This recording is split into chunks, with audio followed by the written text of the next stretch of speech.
This program is brought to you by Ignite TV. Now you're in command. Visit Rogers.com for more details.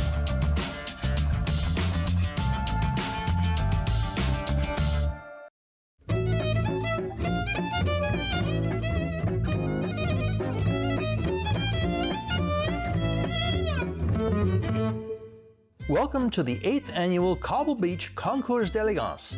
Thousands of people attend this 3-day event each year just north of the scenic city of Owen Sound. A Concours D'Elegance is a show of elegant and rarely seen automobiles, often viewed as art. And people think, oh, it's just the foo-foo cars. No, it's not. It's some people, this is their major asset. This is a big deal for a lot of people. Car people are very passionate, as you may have noticed, over the last couple days. And it doesn't matter what your vehicle is. We love them all, but we have certain ones that we can highlight, and that's what we do at the Concours D'Elegance. Don't forget, the Concours D'Lemon, the people, everybody who has a car at the Concours D'Lemon, they love them, and the same with the cars, planes, and coffee. So we love all types of cars, all the car people, and you come for the cars, you stay for the people. One of the highlights for me this year is bringing together all of the, not just the judges, but the participants. They come from all over North America.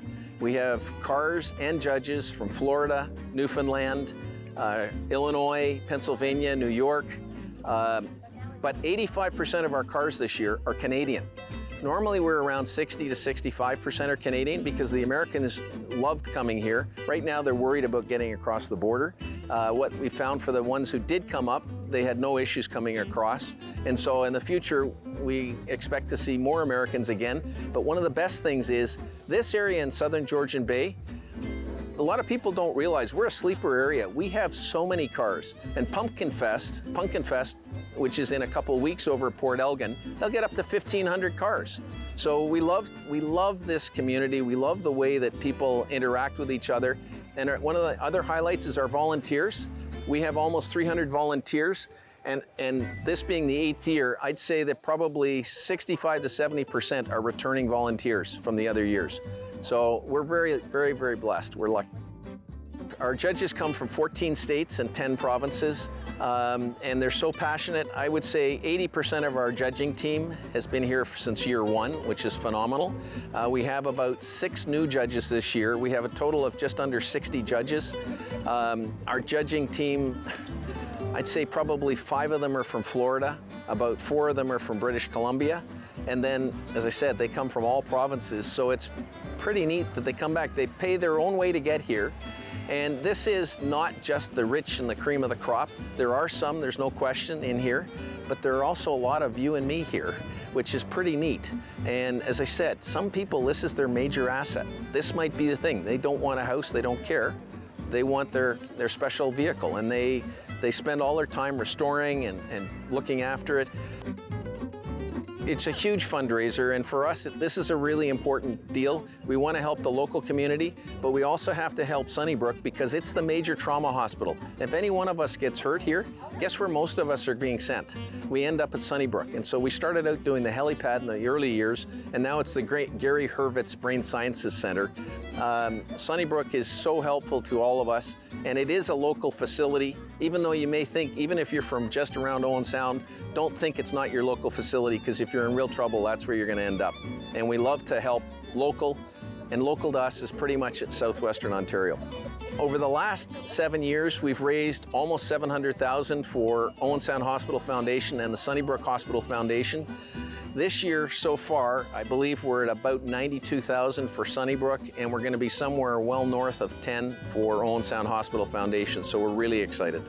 We want to bring in people from the Wiarton area and get them involved. We want to bring in people from the Owen Sound area, get them involved, hence by using the airport, which was a fantastic venue, and working with the River District, again, another fantastic venue. And then finally at the Roxy Theatre, my goodness, what a great venue. It was we had 2 seminars that were excellent.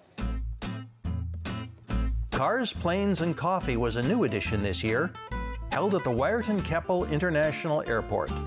Yeah, we were disappointed. We had the early morning fog, and as you know, all these aircraft have to be 25 years or older, and so they don't have the same avionics as all the modern planes. So coming in is very difficult for them. However, we still ended up with 6 of them. and it was a treat. It was our first year doing this, so it was a bit of an experiment for us. And I'll tell you, being at the Wiarton Airport, didn't know how that was going to go. Really, really pleased with the way the presentation area for the cars, the parking for the spectators, gave lots of separation, and yet there were some really great cars in the general admission parking lot.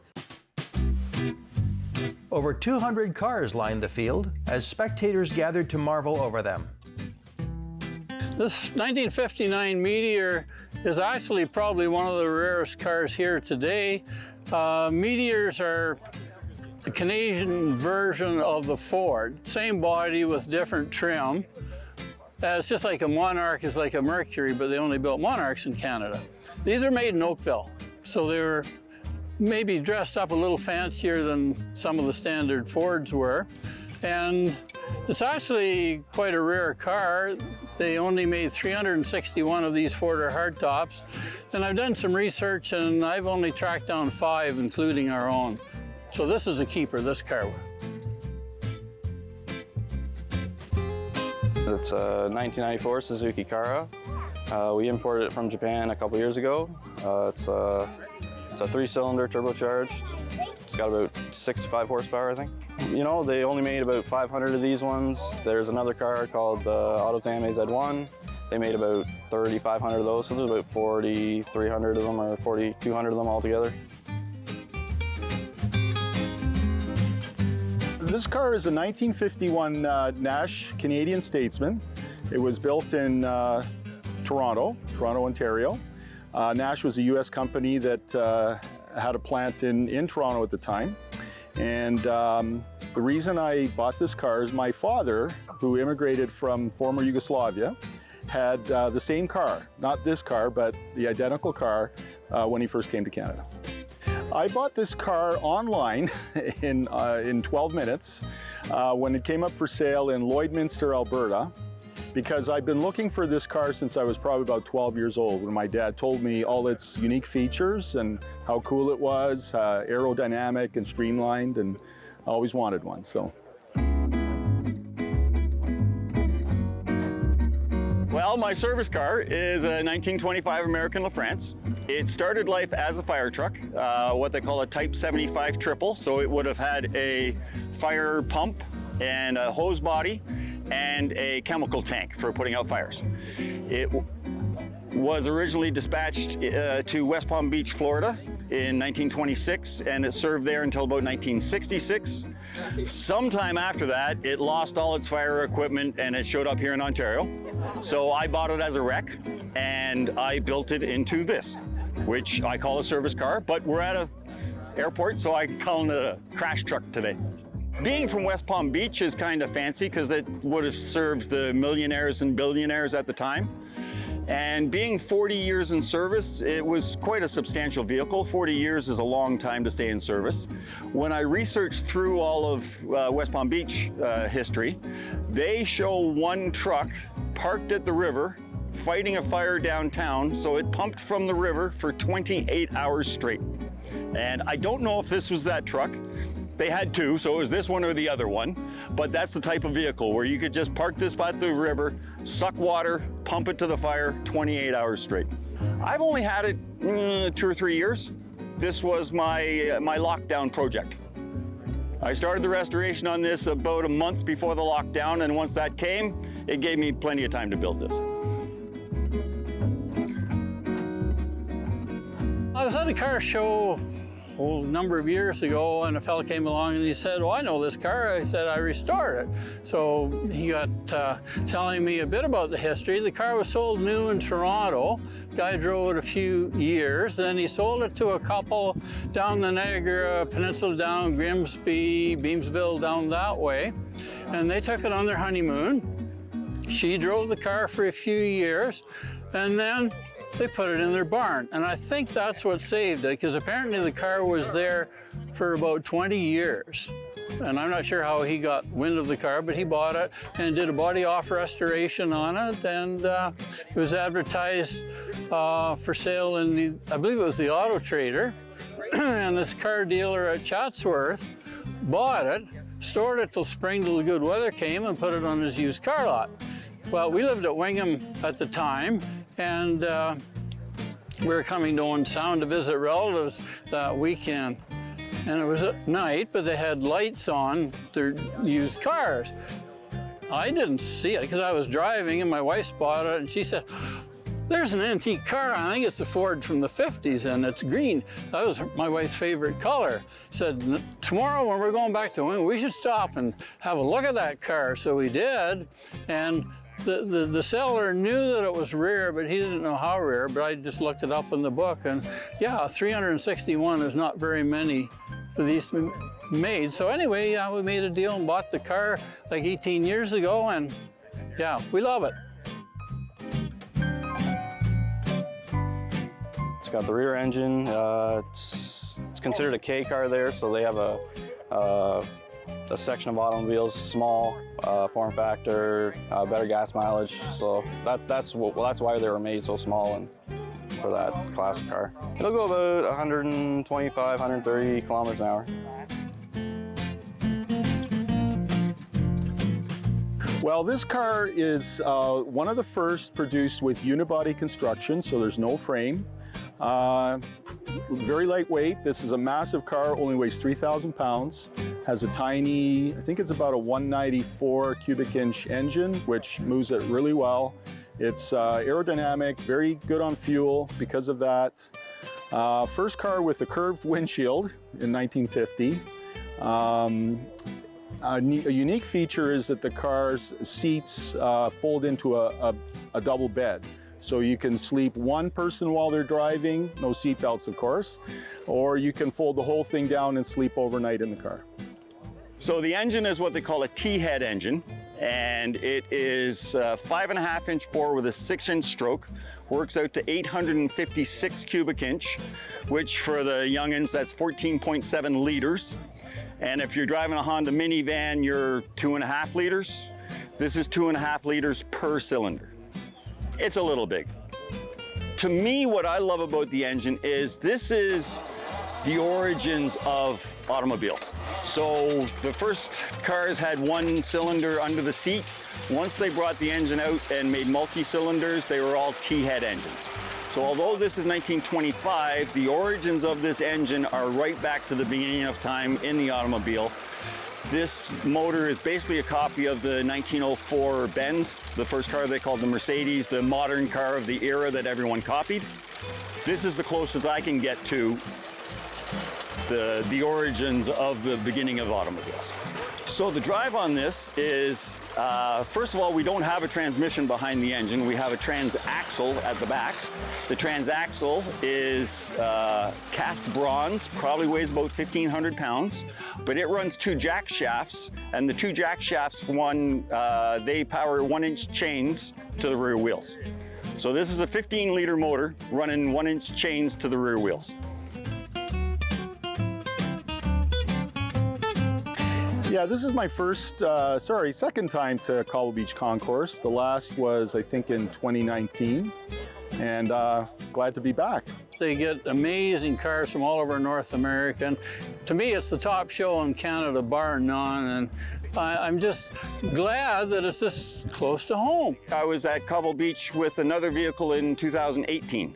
I had a 1921 Rio. I brought it because it had been in a barn since 1964. And the same year I brought it out, I got it running, I got it going on its original paint and everything, and I thought it deserved to be on the show field the same year it was restored or rescued. So that was the first time I came up for displaying a car at Cobble Beach. No, I've been at every one they've had. We actually showed it and had it in competition in 2016 in a class for Canadian-built post-war cars, and we got a second place award, so we're quite happy about that. At Cobble Beach, I hope to experience kind of what's going on now, a great selection of cars from all over the area, some from the US, and at the concourse, they come from all over North America, and sky's the limit with the value, rarity, and type of car. All the great cars and all the great people. One of my expectations, unfortunately, I haven't met. I was hoping there would be a biplane here or an open cockpit plane, because I would love to pose this beside it. Or if there's a plane crash, I'm there, okay? But that's not an expectation, all right? What's up? Who's hot? Where's the latest action spot? Hints and tips, did you know? Milestones and local heroes.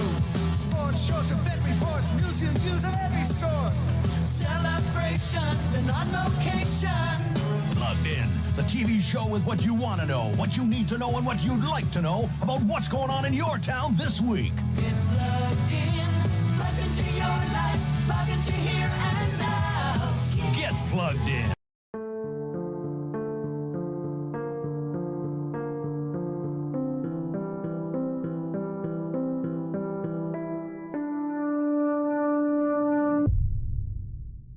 Blood in the urine is the most common symptom of bladder cancer. Don't ignore this warning sign, not even once.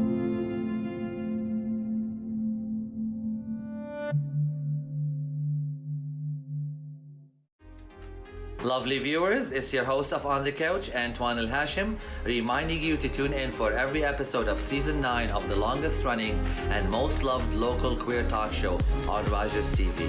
Check it out.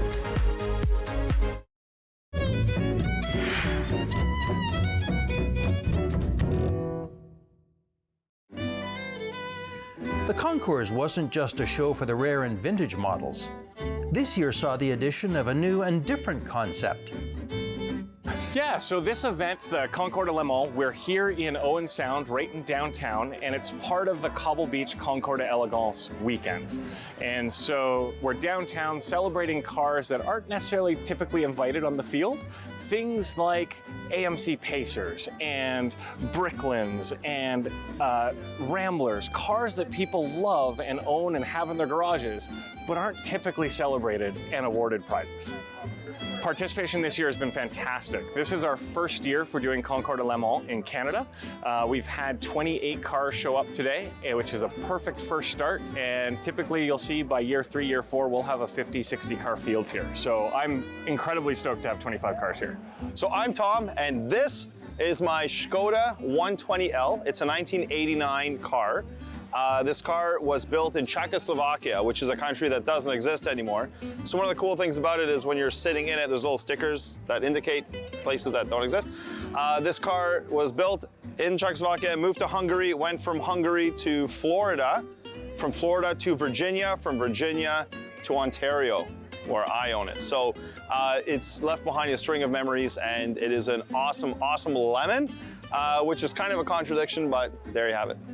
So this car being designed by communists in a country that doesn't exist anymore has things like a heater, and that's it. There's no radio, there's no air conditioning, there's no power steering, there's no power brakes, there's no anti-lock brake, there's nothing in this car other than a heater. One thing that you will notice about this car is there's no motor in the front of it, it's actually in the trunk. So everything about this car is different than what you would expect from any other vehicle that you'd be driving today. What made me want this car so badly? I am Czech, and so this car for me, it's always been sort of a part of my heritage in a sense. This was always a car that was unloved, always. This is an unloved vehicle that even at the time nobody liked it. Not many people like it today.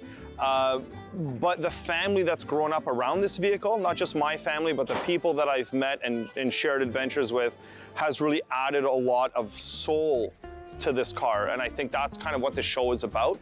This isn't a show about ugly, this isn't a show about cars that suck. This is a show about cars that have heart, that are unloved.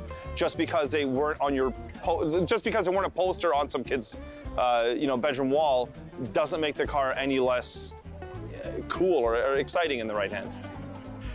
This is the original color of paint, not the original paint. It's been resprayed once, but that is an original color, yeah. I don't know what it actually is. My name is John Pomeroy. I'm from Melanchthon, Ontario, and this is my 1994 Caprice police package. Well, I think it'd be a feature to be a lemon because it has 1.3 million kilometers on it. It's a little rusty, and it's RCMP car. This is the bad side you got of it right now. The other side, got hubcaps, tire shine and painted. What else is cool about this car? It's ran out of oil 3 times. I've driven it down the highway out of oil 3 times and have it idled for maybe a couple hours without oil and it still starts right up. No work, it is completely original. The only thing that's not original is the hood. It came from a different Caprice. That's the only thing that's not original on this car. Yeah. It has air suspension in the back. It has a 5.7 liter LT1 with a 4L60E transmission. My name's Will Allen. I'm from Clarksburg, Ontario. This is my old man, Bill. And this is our 67 Rambler American. This Rambler's a survivor. It just kind of deserved to be brought back to life. Until about 3 weeks ago, it hasn't actually been on the road since like 1980. I traded it for a rusted out F-150 that was never gonna be on the road again. I don't know why the guy wanted it. His uncle needed a farm truck or something, and his ex-wife was threatening to steal his car. So we traded, brought it home, and it drives again, finally. It's got a 232 straight 6 under the hood. It's a 1967 AMC. I mean, there's not a lot of bells and whistles. It was about making a cheap car. And, you know, the door-to-door salesman needed something to get all of his vacuum cleaners inside the trunk, and it's got lots of trunk space. One of the reasons I chose the car is I was kind of a Jeep guy. I had a little bit of an obsession for many years. And when I popped the hood, when I saw this thing just randomly come up online, I saw an AMC straight 6, and I mean, it's essentially a CJ5 motor, and I went, cool, I've never had a CJ5. It's a different body, but I'll take it. I've literally been staring at this car for like 6 years. I didn't really have the time, money, or anything to really work on it. I knew it wasn't gonna become worth anything less sitting in my driveway. So I kind of worked out a deal with my old man, and we've got kind of a partnership going with it, because I knew that he's got money and time, and I knew he'd actually get it on the road. So it's only been on the road for about 3 weeks now. And we did the Fall Fair Parade in Thornbury last weekend, and I got chased down the road downtown right after the parade. And some guy said, hey man, we've got this event in Owen Sound and you have to bring your car. We've never had an AMC Rambler there. And I said, sweet, let's go. So this is actually the first time we've even left Thornbury in it. And it did really, really well on the highway, and I'm super impressed. So now many car shows to come, hopefully.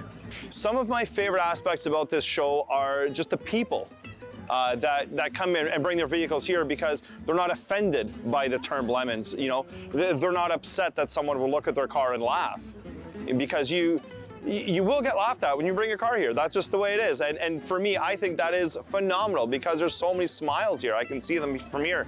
You know, whereas if you go to a more serious car show, you might lose some of that fun and the good energy that you get out of a place like this. I love seeing everyone's lemons. I think it's really cool and see like the different varieties of everyone's cars. I love the signs as well. What I've loved about this Lemons show is there's a lot of obscure stuff here that you're not going to see at other car shows. You don't come across a lot of Pacers. Everybody I've talked to here hasn't seen an American in a long, long time. And that's kind of supposed to be the whole point of this thing, right? I mean, you can go to a car show and see a Camaro every day. You're not going to show up and see an Acadian at most car shows. And yeah, we've had a blast. I mean, it's been a lot of fun talking to people and talking about the car and sweating it out in the heat. I like it. So one thing I should mention, if you have a car that should have been here at the Concours D'Lemon, next year at the Cobble Beach Concours D'Elegance, we're going to host Concours D'Lemon again. We want to award you for owning and loving a car that most people don't appreciate. If you have a lemon at home, definitely come to this event, because the people here, everyone is talkative, everyone likes talking about their car, and the community is just awesome. So if you have a lemon, I would definitely bring it next year. I think you absolutely should participate. I think what you need to plan for is you just need to make sure that your car has a big enough trunk to carry the bribes for the judges, because that is very necessary. Otherwise, you're gonna have a hard time winning awards here. But other than that, just bring a smile, bring your car. It doesn't matter what it is, as long as you have a good story to share, and just bring your love for the vehicles. I think everybody with a lemon car should come to the Lemon Show. I mean, why wouldn't you? It's a blast. And you know, the more cars we get, the bigger events, the more the word gets out, and the more people will come and enjoy all the cars. simply visit the Concours D'Elegance website, so Cobble Beach, ConcoursD'Elegance.com. Visit the website, the Concours D'Lemons, information's right there. You can sign up for next year as soon as this event is over. I don't think we need to bribe any judges. Obviously, we're gonna win everything. I mean, how do you not give all the awards to a Rambler American?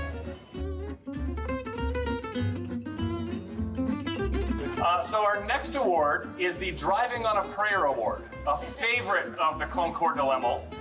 This particular vehicle, I understand possibly came from a field, definitely has a story of a divorce and a wife who wanted to keep the car, but it got traded before that happened. You'll notice as you walk by the car, the front end sits a heck of a lot higher than the back end. That's because they had to put 6 batteries in the back to get the car here. It doesn't charge. They're hoping to get home. If you notice that they can't get it started when it leaves, they'd love to get a boost. So if Alan in the 1967 AMC Rambler American could come up, you are our Driving on a Prayer winner. Oh, we did. So come on up, grab your... Yep. Come on up, turn around for the photo. There we go. Congratulations. They were concerned about getting here, and now they have extra weight in the award that they have to try and carry home. So our next class is the Communist Cars Award. And the gentleman who entered his communist car was very serious about winning, so to bribe the team, he became one of our judges. Somehow he seemed to have won the class. And we thought, well, it's a communist car, and so he should earn a potato. And then to appease him and his potato, he gets a small bottle of vodka. So Tom in the Skoda, if you could come up. Congratulations, sir. Hang on. It's good. It's a good potato. It's a good potato. Matching the mayor's shirt. You have so many ugly t-shirts in one place. Thank you very much. All right, Rust Belt American GM with the same Vienna sausages, Cheez-Its, and the Labatt Blue. You got that? All right. And so for our Rust Belt American GM, we thought the car that left half of it behind would be most appropriate, and that is the 1994 Chevy Police Package, Chevy Caprice Police Package, owned by John. John, come on up. Yeah!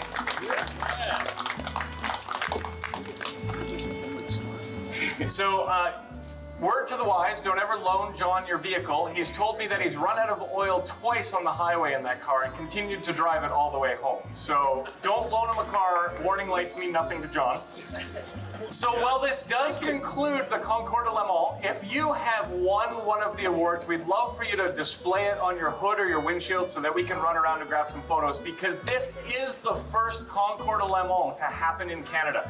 And we want to make sure that we have the photos and the documentation, because we're coming back next year. It's going to be bigger. If you have an underappreciated car in your garage, or perhaps you're surfing Craigslist, this is the year to buy one, because next year, you too could win a prize pack from the Dollarama. So come on back next year. Thank you for bringing your cars. We really appreciate it. Have a great afternoon. We return to Cobble Beach Golf Resort for the highly anticipated main event. Down on the 18th fairway, an incredible lineup of vehicles await close inspection by the judges. So I'm Ron Foss. I'm the grandson of the original builder for the original car.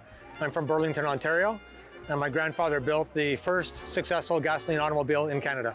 Well, the tribute car was a means to try to help tell the story. We felt that as a family, the story hadn't gotten out enough, and we needed to do more to tell the story.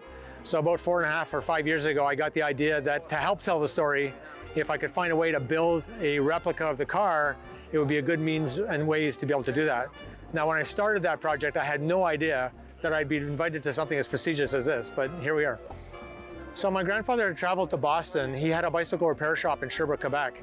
and he traveled to Boston to buy a lathe to transform his shop into a machine shop, and had driven a battery-operated car that didn't last very long. So on the trip home, he felt that the automobile was going to be more successful with a combustion engine on it than with batteries. And because the bicycle repair business in Sherbrooke, Quebec doesn't do much over the winter time, over the winter of 1896 into 1897, he built the combustion engine and built the car. Well, the history really is that it's his first, that it scared children, it got stuck in the mud, petrified the horses, but he drove it back and forth between Montreal and Sherbrooke on a couple of occasions. He got a ticket in Montreal for driving on the sidewalks in the winter time because the merchants would clean the sidewalks. He had no trouble with it. It didn't require any repair during that period of time, and he successfully sold it in 1902. My name is Rob Douglas. I'm from Toronto, and this is a 1953 Mercury M100 pickup truck. It was built in Windsor, Ontario. It's a Canada-only car, and it's a very rare vehicle in the sense that it's one of the last years of the flathead Ford V8, and it's the first year of the automatic transmission, and this vehicle is equipped with a 3-speed automatic transmission, built in Windsor, Ontario, and originally delivered in the prairies. It was a rust-free car that was lovingly restored in the Ottawa area in 2017, and I acquired it in 2019 and have been enjoying it ever since. Well, yes, so I mentioned it was restored in the Ottawa area in 2017 by a very passionate early Ford V8 member. And the significance of this vehicle for me is my father was a Lincoln Mercury dealer for 30 years, and this is a tribute to my father to own this Mercury today.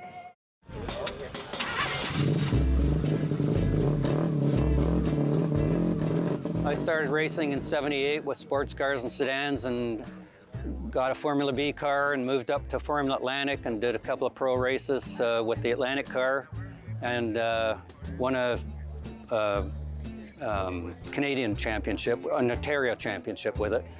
And then we converted the car into this car. And Can-Am racing sounded like a place we wanted to go. And so I ran the car in the Can-Am series in 1986. And so we ran 6 races with the car. And I know it's a short history for a race car, but that was it. And it got parked. And then I have other projects that I work on, but when this car would call to me, I would just keep going and updating it and updating it and updating it. And I finished it just in time for the 50th anniversary Can-Am reunion at Mosport. And we did wake-up laps with some other Can-Am cars that weekend. And that was the first time I got to drive it in quite a long time. And then we got through that, we got invited to Monticello, New York, to the Art in Motion show, where surprisingly enough, we were given the, Wayne Carini presented us with the Spirit of Racing Award at the Art in Motion show. He was impressed that not only did I build the car, but we were still driving it 35 years later. So it came home, and then it went to the Toronto International Auto Show in the Auto Exotica booth. And then it went back into our shop, and it's been sitting there for 4 years doing nothing. So we had a chance to bring it back here, so why not? It's a nice thing to have now because I'm not racing anymore, so it's more for exhibition and enjoying venues like this.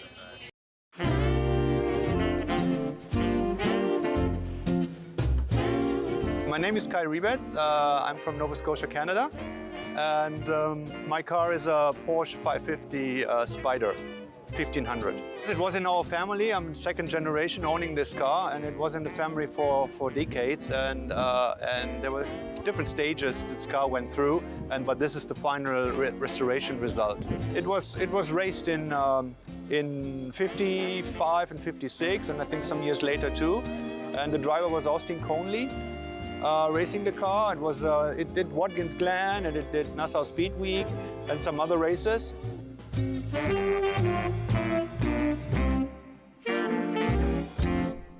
So this is a question we get quite frequently. There is no dedicated steering wheel as you know them today. The tiller mechanism, the largest handle, is how you would steer the vehicle. And then the other 3 components on the tiller is your gear shifter at 2 forward speeds, no reverse. It'd have your throttle, and what's called the spark advance and spark retard, so that you could move the spark timing, if you will, depending whether you're starting it or running the vehicle. Well, a couple of the unique features is the fact that the engine was mounted in the front. So not only was it the first car in Canada, it was one of the first in its period to have an engine in the front. Most engines were center mounted, and he felt that that was for easier maintenance and able to get to it. And the other feature is the fact that everything was on the tiller. So again, other vehicles that came before him or around the same time had a configuration of different ways of being able to control it. He had everything controlled on the tiller. So the engine design actually came from a de Dion engine, which was a French engine that was fabricated in the US under no brand type definition. And my grandfather would have seen that in Scientific America and built his own engine from those designs. And all the de Dion parts fit this engine that I've actually found. So I found an engine that was pretty much exact to how he would have built his own engine. We've never found his original engine, so we're just going a little bit by whatever he would have seen in Scientific America. It's 3 3/4 horsepower, 1 cylinder, and the top speed of the car was about 14 miles an hour. That's been one of the interesting parts of the story. When I first started, I thought I was going to have to fabricate everything, which would have meant that the project would have come to a standstill a long time ago, because it's very expensive to fabricate parts. But we've been very fortunate that many of the parts from the period have been available. And eBay has been my biggest friend, because most of the small parts, the oiler, the mixing valve, some of the wheel oilers, the battery box, the buzz coil, all came from eBay. And so to know that there's parts out there that come from the period is a pretty exciting part of the exercise. The car show here today, this is Class 15, which is a pickup class, and there's 7 beautiful pickup trucks here on display today, and some very strong competition. It was very nicely restored, but we've since done some further improvements to make sure it's all original. So it's all original as it was delivered from the factory, the color and the interior. The car is a mid-engine car, and it is a 1500cc engine with 110 horsepower. And the weight of the car is around 570 kilos. So it's all about weight. And the car was restored took me almost 5 years to the original specs and original condition. If you do the work like we did with this car, you know, it's nice to show it to people, and that people can see the car, and I mean, judging is important too. Well, this is a fantastic event. I mean, this is Pebble Beach in Ontario. I mean, look at the place. It's just a fantastic venue. They do a wonderful job. 8 years now they've run. We don't have any expectations here at all. It's just to be, I think being recognized as a caretaker is probably the nicest thing to share with some of the other participants here that spend a lot of time and effort to keep these cars presentable. So no, we don't come here with any expectations. We didn't last time, but we did end up with a second place ribbon, but it's always nice, but it's not important really. It's interesting to see all the variety of cars here.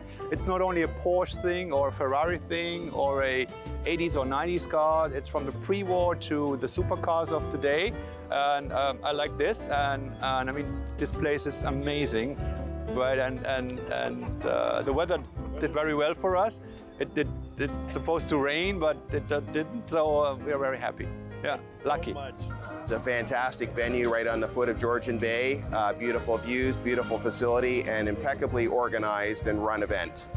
Well, it's a very fun-filled day with lots of cars and automotive-related activities. For the car enthusiasts, it's a wonderful place to spend the weekend, a Sunday doing this. I had the pleasure of being here in 2019 and showed another Mercury vehicle, a wood-bodied station wagon from 1947. So a lot of fun, and I'd encourage everybody to come out and see it. There's a lot to take in and some beautiful cars. Well, the goal is to get the story told, and to be at a event like this with so much prestige is such a compliment to the family. It really sort of puts the icing on the cake, if you will, in relation to taking on this project to begin with. And to be able to have this opportunity to show it to so many people, we've been questioned all day long about what this thing is really all about, is a real privilege. Don't forget to tune in to Grey County Life on Rogers TV next week. We're going to have an author who writes sci-fi fantasy novels for teenagers.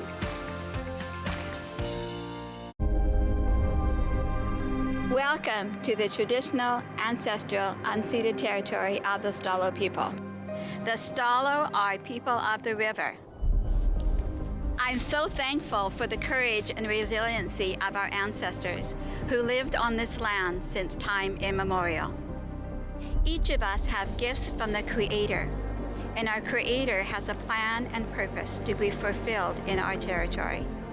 As we embrace our traditional teachings, we can lead the next generation into the fullness of what our Creator designed. Our shared history reveals a broken relationship. But as all Canadians commit to hear truth, acknowledge injustice, we can learn to walk in our traditional way, Letsamot, with a good heart and a good mind. Then all of our lives will be enriched. Kwasai. Every year, dozens of Canadians are killed or seriously injured because they take risks around railway tracks. Talk to your loved ones about rail safety. Visit stoptracktragedies.ca.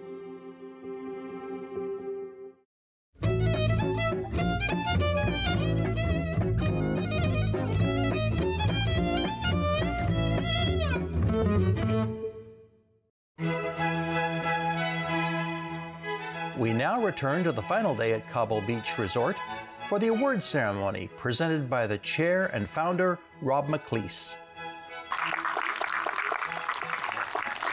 Thank you, Ed. Thank you to the staff here at Cobble Beach, the Cobble Beach Concours D'Elegance team based in Toronto at Access Capital.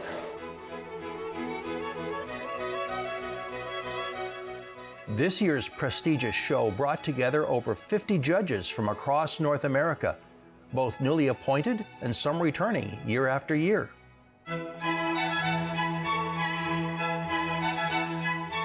Participants will be competing for numerous awards and trophies.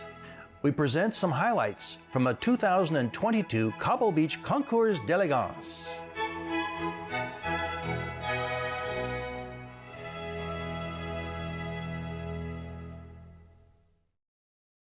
And now, the best in class, Classic Porsche pre-1983. Best in class, ladies and gentlemen, a fabulous 1955 Porsche 550 Spider.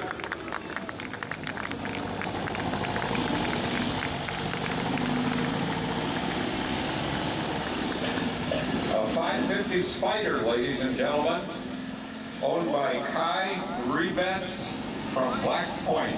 A 550 Spider, only a handful were made.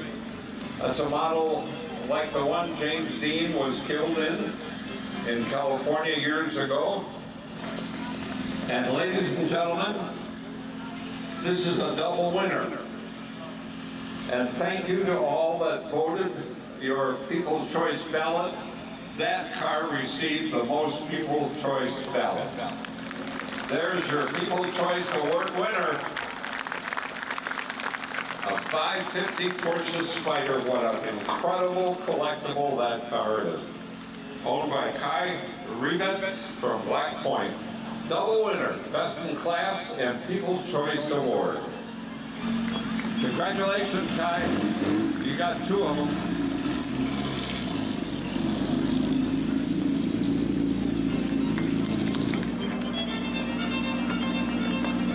Our next Ferrari is going around the circle. We'll be up here in just a minute. First place, Supercar, Class 12, first place.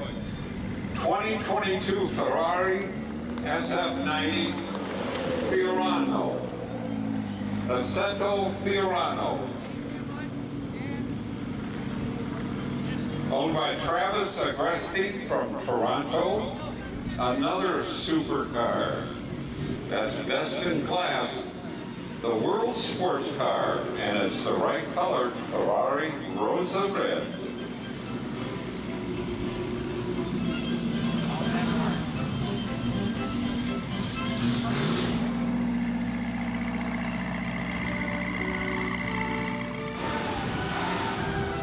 First place in European sports cars pre-1975. A 1960 Alfa Romeo Giulietta Sprint Speciale. owned by Wicker Francis from Melbourne. Alfa Romeo Giulietta, 1960 Sprint Special. That's best in class, Class 5 European sports cars.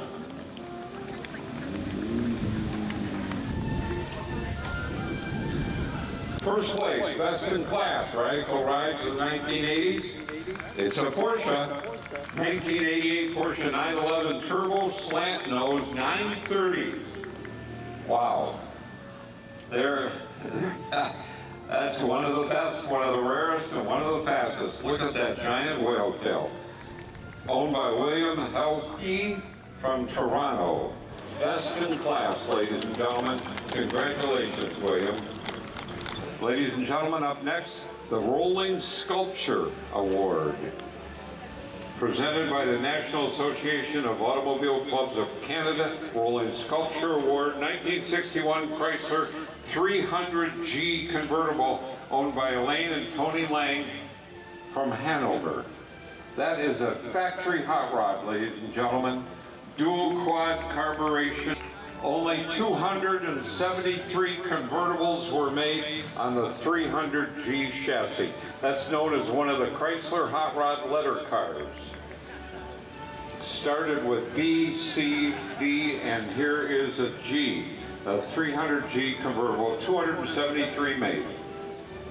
Beautifully restored, bucket seats front and back, dual carburetors, dual 4 barrels under the hood. Absolute factory hot rod, just the way it came from the factory. That's the Rolling Sculpture Award presented by the National Association of Automobile Clubs of Canada. Next award from the National Association of Automobile Clubs of Canada, Historical Significance, and it goes to Lewis Pollard, 1963 Shelby Cobra Mark I.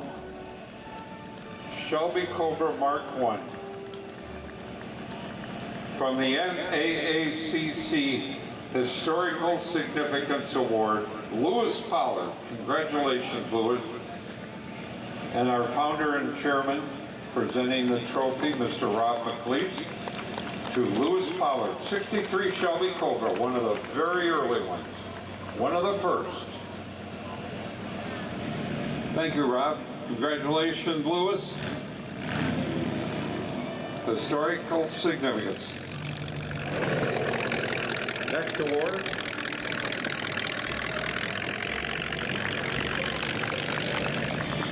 Debut Award is up next. Richard Udell, a 1963 Plymouth Savoy 426 Max Wedge motor. Race car, a race car from the factory. That's got a Max Wedge motor.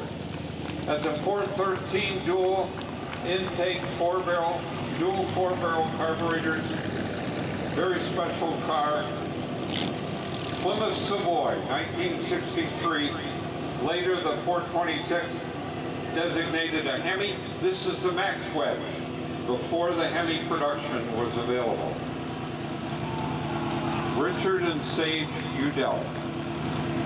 That was a flat-out race car, drag car built by Chrysler Corporation, 413 dual quad Max Wedge with a wild intake manifold. One of only 18 made. They came with a decal in the glove box that said this car is not for road use, it is for racing purposes only. Second place, a 1953 Mercury M100 owned by Rob Douglas from Toronto. A Mercury pickup. That name in pickups was only sold in Canada, not in the U.S. A Mercury pickup. Short bed, step side, fully restored, probably better than new, owned by Rob Douglas. 1953 model. From Toronto. Second place. Thank you, Heather. Our next award, the McLaughlin Legacy Award. And that award goes to Elaine and Tony Lang in their 1928 McLaughlin Buick Royal Phaeton, built for the royal tour of the Royal British family. Best post-war, ladies and gentlemen, 1957 Cadillac Eldorado Brougham, owned by Vern Smith from Swift Current, Newfoundland. That fabulous Eldorado Brougham with a stainless steel roof. $13,000 new in 1957. The most expensive car in the American market. More expensive than a Rolls-Royce of the day. Best post-war automobile, here it comes, fully restored, one of only 400 made in 1957 and 1958, Vern Smith. Dual 4-barrel carburetors, memory seats, air suspension, stainless steel roof, and the first Cadillac to have dual headlights. Built at the insistence of Harley Earl. $13,000 in 1957. Let me see, you could buy about 4 Chevrolets and Fords at that price. Vern Smith, Vern, congratulations. Best post-war car.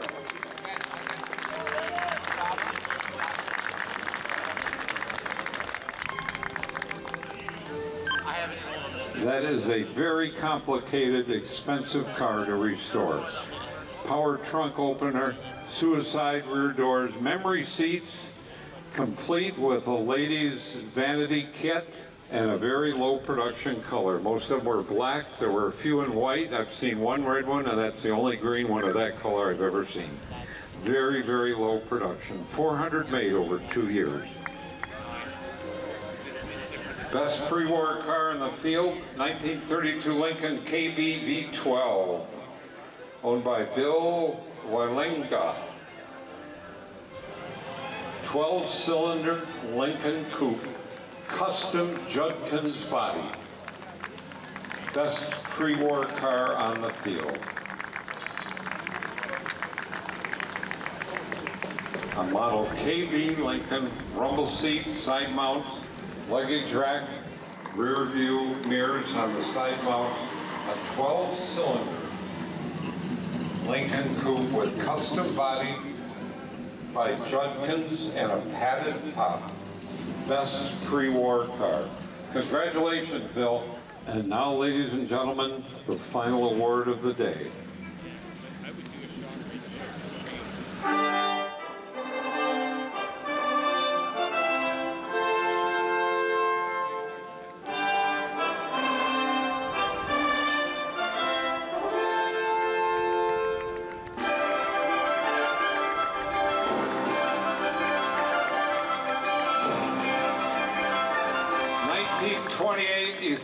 Frascini, owned by Peter Boyle from Oil City, Pennsylvania. Best in show.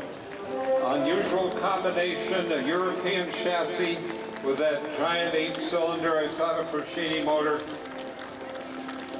Coachwork by LeBaron. Coachwork by LeBaron Body Company. Left, yep, left. Coattail design. What a magnificent automobile. Peter Boyle from Oil City, Pennsylvania. There's your best in show, ladies and gentlemen. I hope we all agree. What a magnificent automobile. Custom body by LeBaron. Congratulations to Peter Boyle.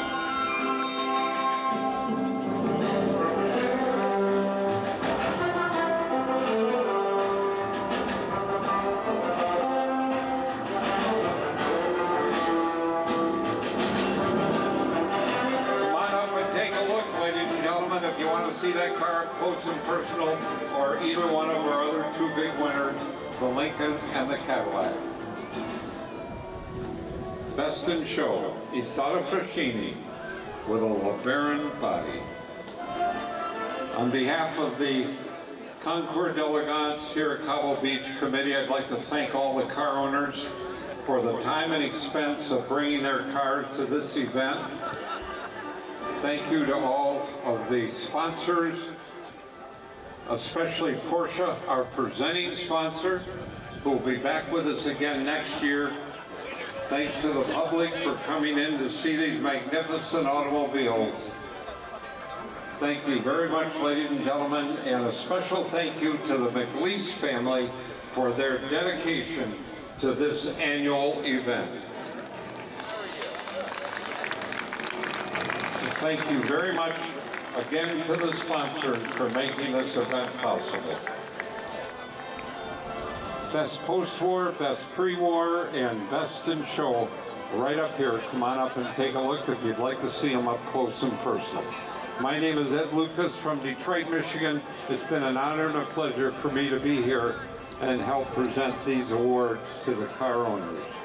Thank you very much. Hope to see all of you next year.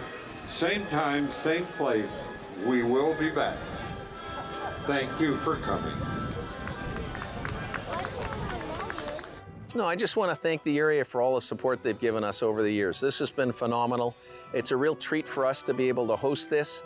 And thank you, Lord, for the weather, because you know what? We got some rain early on, but we've been so lucky. Each of these concours, it seems to clear. And the people go, what do you do? And then we do a lot of this, I'll tell you. That's what we do. In terms of the future, each year, God willing, we will be doing the concours as long as we can. My target is to see us get the fundraising. I have a certain target in mind for the Owen Sound Hospital Foundation, another one for Sunnybrook, but they're both significant numbers. And I really want to see that happen. The planning for the next year, it started about 3 months ago. It's about a 15-month advanced planning. So when we hit COVID, let me tell you, that was it's like throwing cold water on everything. It was very tough hanging in because the concours doesn't have any source of income except our partners here today and the gate. So we need people to come on the day of. It's really important. But there was also that loan, which we were eligible for, and it's been a great help at bridging us. So, you know what, we're looking forward, and we have a part of our judging team. We now have probably 10 judges that are under 45 years old. And part of the reason we're doing that is as we all get older, we got to make sure that the younger people are brought along. Anyway, Lisa Deedles did a great job. Chief John Carlson has been our chief judge since year one. He's been a primary mentor and done a phenomenal job. And all these, we're so lucky, gang, to have these people come here. And you know, they used to come for just a couple days. Now they come for 3, 4, 5 days. And they come and they stretch holidays here. They go, wow, this is an incredible part of Ontario. We want to see this. So anyway, thank you very much.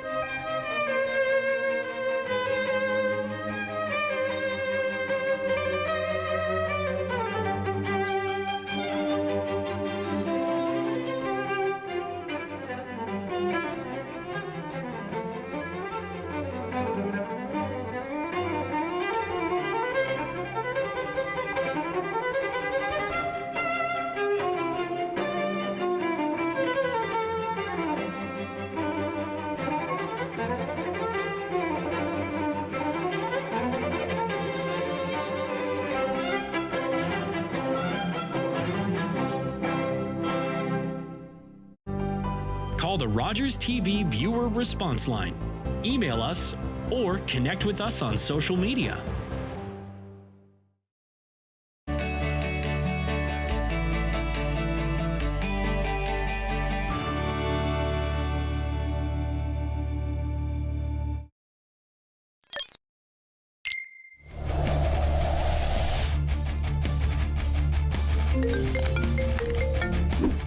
Yo.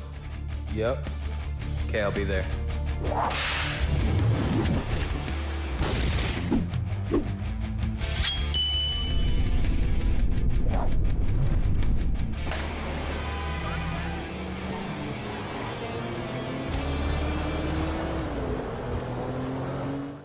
Calling all journalism students, Omni Television is once again awarding scholarships to qualified students pursuing a career in third language journalism. I was overjoyed